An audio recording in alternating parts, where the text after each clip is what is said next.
एक बांस का खंभा, कुछ मैरिड लेडीज और एक शादी की शुरुआत। सच कहूँ तो मुझे बिल्कुल समझ नहीं आ रहा था कि ये सब क्यों हो रहा है, लेकिन जब मैंने पूरी तमिल वेडिंग देखी तो समझ आया कि ये सिर्फ रिचुअल्स नहीं बल्कि जिंदगी और रिश्तों से जुड़ी खूबसूरत परंपराएं हैं। वणक्कम दोस्तों, आज के इस ब्लॉग में हम आपको लेकर चल रहे हैं हमारे लाइफ के एक बहुत ही ख़ास एक्सपीरियंस पर, जहां हमने पहली बार अटेंड करी एक ट्रेडिशनल तमिल वेडिंग। तो चलिए आपको भी लेकर चलते हैं इस खूबसूरत तमिल वेडिंग के सफ़र पर। दोस्तों, वेडिंग से एक दिन पहले हमें कुछ प्री वेडिंग रिचुअल्स में शामिल होने का मौका मिला। सबसे पहले हुआ पांडा काल मुहूर्तम, जो सुबह 5:30 बजे ही शुरू हो गया। इस रिचुअल में एक फ्रेश ग्रीन बैम्बू पोल लिया जाता है, जिसको सबसे पहले मैरिड लेडीज, जिन्हें सुमंगलीज कहते हैं, मिल करके पानी, दूध, दही और गंगा जल से पवित्र स्नान कराती हैं। फिर हल्दी चंदन का लेप लगाती हैं और फिर कुमकुम का तिलक लगाती हैं।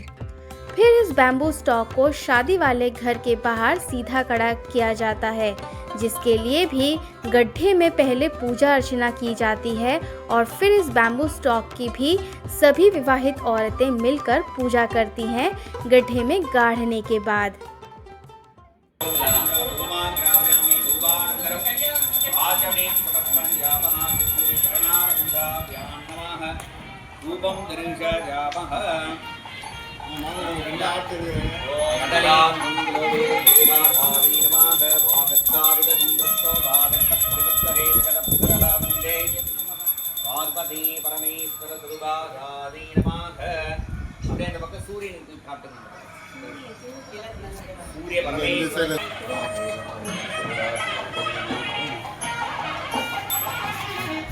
दोस्तों, देखने में ये एक मामूली सी पूजा लगती है, पर इसके कई सारे मायने हैं। सबसे पहले ये बांस का खंभा सामाजिक तौर से संकेत देता है कि इस घर में शादी है और आप सभी इनवाइटेड हैं। दूसरा, ये मान्यता है कि पवित्र बांस किसी भी बुरी नज़र से रक्षा करेगा और विवाह समारोह बिना किसी विघ्न से संपन्न होगा। तीसरा, जो मुझे बहुत ख़ास लगा, यहाँ बांस से मान्यता है कि बांस अपनी जड़ों से मिट्टी को मजबूती से पकड़े रहता है, जिसके कारण बांस एक विशाल, मजबूत और लंबी ग्रोथ करता है। ठीक वैसे ही पूजा अर्चना करने के बाद आशीर्वाद मांगा जाता है कि नवविवाहित जोड़ी की भी जिंदगी यूं ही मजबूती से एक दूसरे के साथ बनी रहे, ताकि वो दोनों ये विवाहित जीवन खुशी के साथ बिताएं। इसलिए शादी समारोह में संपन्न होने तक इस बांस के खंभे का सीधा खड़ा रहना शुभ माना जाता है। तो दोस्तों, पांडा काल मुहूर्तम के बाद अब बारी थी मंगल स्नानम रस्म की, जहां हम सभी सुमंगली ने होने वाले दूल्हे को हल्दी चंदन का लेप लगाया और कुमकुम से तिलक कर उनको खुशहाल शादीशुदा जिंदगी का आशीर्वाद दिया। ये लगभग हमारे उत्तर भारत के हल्दी वाले रस्म के जैसे ही है। दोस्तों, हर कल्चर की अपनी कुछ खास परंपराएं होती हैं और उनमें शामिल होना हमेशा एक अलग ही अनुभव देता है। ये सभी रस्में देखकर एक बात समझ में आई कि शादी सिर्फ दो लोगों का मिलन ही नहीं होता है, बल्कि पूरे परिवार और समाज का उत्सव होता है। ये बात सोचकर ही इतना अच्छा लगता है कि दो इंसान प्यार के बंधन में हमेशा के लिए बंधने जा रहे हैं और हम सब उनकी इस खुशी में शामिल होकर जश्न मना रहे हैं, उनको आशीर्वाद दे रहे हैं।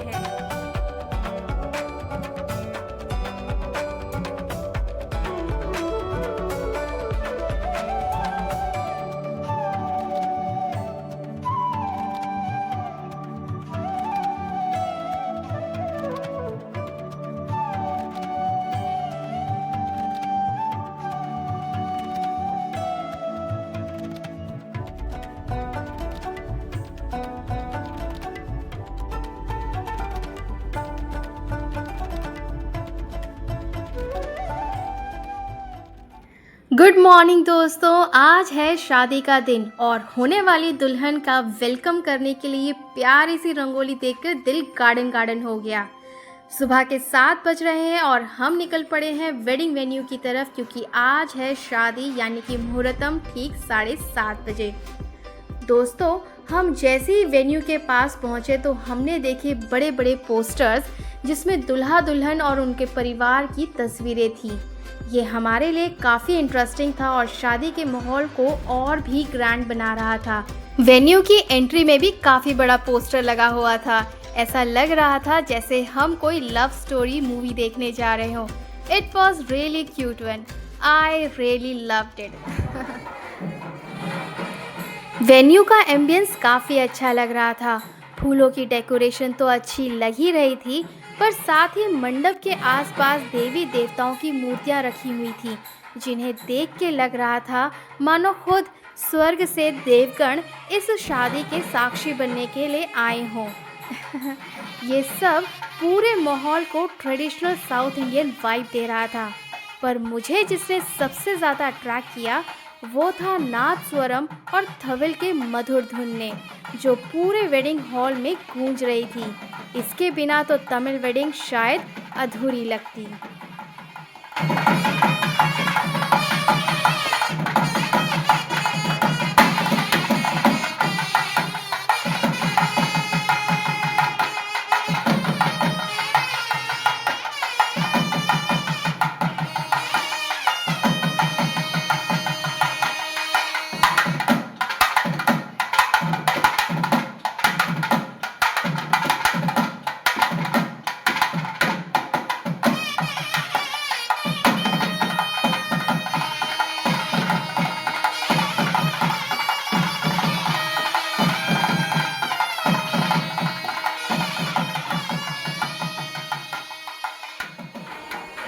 दोस्तों, धीरे धीरे वेडिंग रिचुअल्स शुरू हुए, जिसमें सबसे पहले दूल्हा दुल्हन ने परिवार सहित मेहमानों का मंडप से ही अभिवादन किया।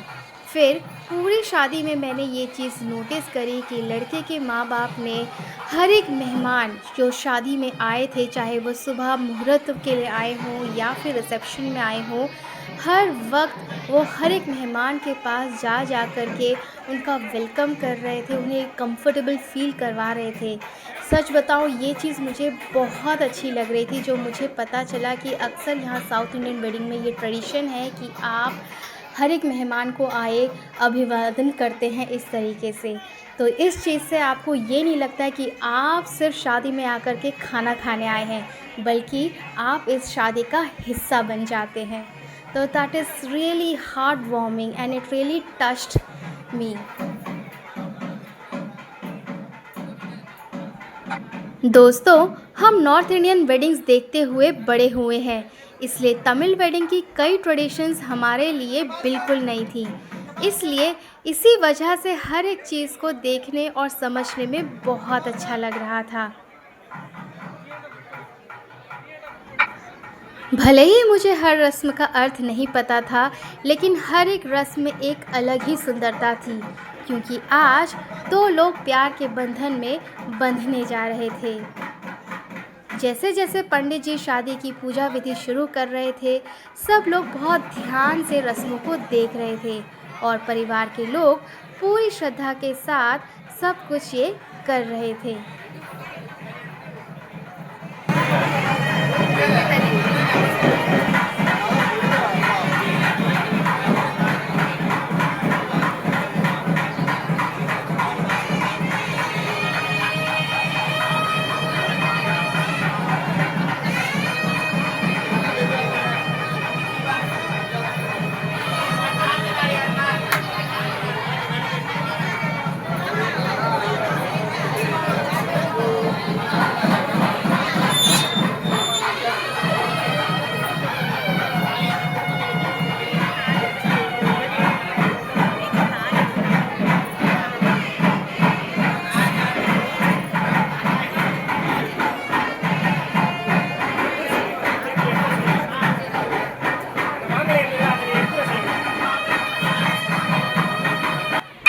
तो दोस्तों, आखिरकार वो पल आ ही गया जिसका सब बेसब्री से इंतज़ार कर रहे थे, यानी कि मंगल्य धारणम, मंगलसूत्र टाइंग सेरेमनी। जब दूल्हे ने दुल्हन के गले में मंगलसूत्र पहनाया, तब पूरे हॉल का माहौल ही बदल गया। सभी मेहमानों ने उन दोनों पर पीले चावल बरसाकर अपना आशीर्वाद दिया।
दोस्तों, मंगल्य धारणम ये तमिल वेडिंग की सबसे मेन रिचुअल है, जिसके बाद शादी का समारोह ऑलमोस्ट संपन्न हो जाता है। ये मोमेंट बहुत ही इमोशनल और सुंदर था। दूल्हा दुल्हन दोनों बहुत खुश लग रहे थे। तमिल ट्रेडिशनल अटायर में दुल्हन सिल्क साड़ी में और दूल्हा वेस्टी और शर्ट में बहुत प्यारे लग रहे थे और एक दूसरे को कॉम्प्लीमेंट भी कर रहे थे। मैं दिल से इन्हें एक खुशहाल और सुखमय वैवाहिक जीवन की शुभकामनाएं देती हूँ। क्योंकि दोस्तों तमिल वेडिंग सुबह होती है, इसलिए यहाँ शादियों में सुबह सुबह मिलता है ट्रेडिशनल तमिल ब्रेकफास्ट, जिसमें होता है इडली, सांभर, वड़ा, हलवा और आलू पूरी, जिसे हमने बड़े अच्छे से खाया और इन्जॉय किया।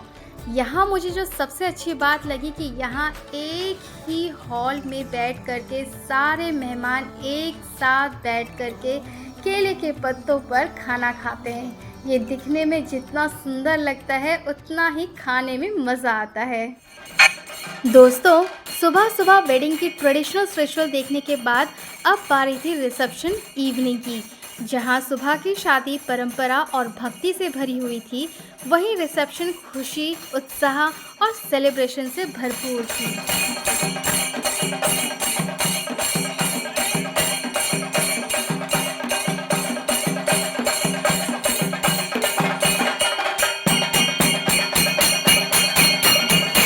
दोस्तों, दूल्हा दुल्हन की एंट्री बहुत ही खूबसूरत लगी मुझे।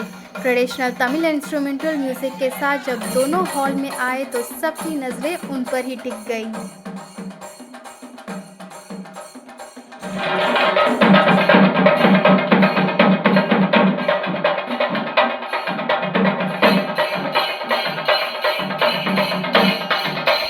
तो दोस्तों, दूल्हा दुल्हन ने अपनी ड्रीम एंट्री करने के बाद केक कटिंग सेरेमनी किया और फिर शुरू हुआ सिलसिला मेहमानों का स्टेज पर जा कर के उन्हें पर्सनली बधाई और गिफ्ट्स देने का।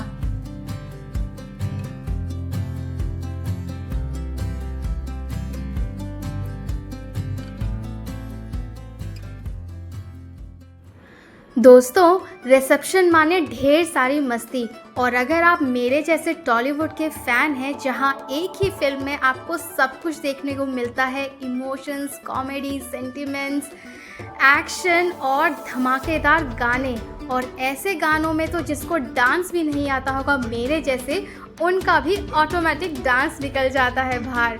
तो हमने करी ढेर सारी मस्ती, और सबसे मज़ेदार बात तो ये रही कि हमें ब्राइड और ग्रूम के साथ डांस करने का भी मौका मिला। सच कहूँ तो यही सब पल होते हैं जो शादियों को और भी यादगार बना देते हैं। मैं एरी सखी झूम झूम गाऊं, मैं एरी सखी पिया से मिलन की आई बेला। तो दोस्तों, डांस और सेलिब्रेशन के बाद अब बारी आई डिनर की। जैसे कि मैंने आपको पहले भी बताया था, साउथ में सब एक साथ बैठ करके शादी के दावत का लुत्फ उठाते हैं। तो डिनर में था तमिल ट्रेडिशनल लजीज बिरयानी। खाने का स्वाद और शादी की खुशियाँ दोनों ही लाजवाब थे दोस्तों। इस पूरे एक्सपीरियंस के बाद दोस्तों एक बात दिल को मेरे छू गई। चाहे नॉर्थ इंडियन वेडिंग हो या तमिल वेडिंग, रस्में अलग हो सकती हैं, कपड़े अलग हो सकते हैं, भाषा अलग हो सकती हैं, लेकिन शादी का असली मतलब हर जगह एक ही होता है। दो लोगों का साथ, दो परिवारों का मिलन और ज़िंदगी भर का एक दूसरे का हाथ थामने का वादा। मैरिड होने के कारण मैं ये बात और भी गहराई से महसूस कर पाई। शादी सिर्फ एक दिन का सेलिब्रेशन नहीं है, ये एक नई जर्नी की शुरुआत है जिसमें प्यार, सम्मान, समर्पण और साथ सबसे ज़्यादा मायने रखता है। और शायद इसी वजह से हर कल्चर में शादी को इतना पवित्र और ख़ास माना जाता है। तो दोस्तों, ये था हमारा प्यारा सा तमिल वेडिंग एक्सपीरियंस। अगर आपने कभी किसी दूसरे कल्चर की शादी अटेंड की है और उसमें आपको कुछ यूनिक लगा हो तो कमेंट करके ज़रूर बताएं। तो दोस्तों, मिलते हैं हमारे अगले व्लॉग में। तब तक के लिए लाइक, शेयर, सब्सक्राइब करना ना भूलें। हर हर महादेव।